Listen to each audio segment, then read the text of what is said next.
Driver ഇല്ലാതെ ഓടുന്ന കാറിന് അമേരിക്കയിൽ അംഗീകാരം.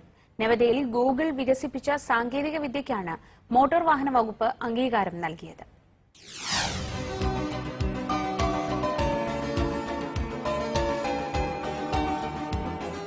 ടൊയോട്ട കാറിൽ ഗൂഗിൾ ഏർപ്പെടുത്തിയ സാങ്കേതിക വിദ്യയുടെ സഹായത്തോടെയാണ് നവദൽഹിയിലെ പൊതുനിരത്തിലൂടെ പരീക്ഷണ ഓട്ടം നടത്തിയത്. സെൻസറുകളുടെയും ക്യാമറകളുടെയും ലേസർ ബീമുകളുടെയും സഹായത്തോടെ നിരത്തിലൂടെ അപകടരഹിതമായി കാർ ഓടി. ലൈസൻസിനായുള്ള പരീക്ഷണ ഓട്ടമായിരുന്നതിനാൽ സോഫ്റ്റ്വെയർ പരാജയമുണ്ടായാൽ നിയന്ത്രിക്കാൻ ഒരു ഡ്രൈവറും വണ്ടിയിലുണ്ടായിരുന്നു.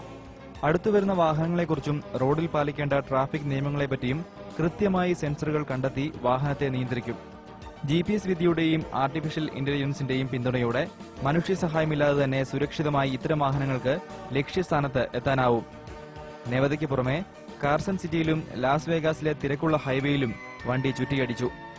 ഭാവിയുടെ സാങ്കേതിക വിദ്യയെന്നാണ് നവദൽഹിയിലെ മോട്ടോർ വാഹന വകുപ്പ് മേധാവി ഗൂഗിളിന്റെ ഡ്രൈവറില്ലാ കാറിനെ വിശേഷിപ്പിച്ചത്. മനുഷ്യന്റെ അശ്രദ്ധ കൊണ്ടുണ്ടാകുന്ന അപകടങ്ങൾ ഇത്തരം കാറുകൾ ഉപയോഗിക്കുന്നതിലൂടെ ഒഴിവാക്കാനാവുമെന്ന് ഗൂഗിൾ അവകാശപ്പെടുന്നു. News desk Asianet news.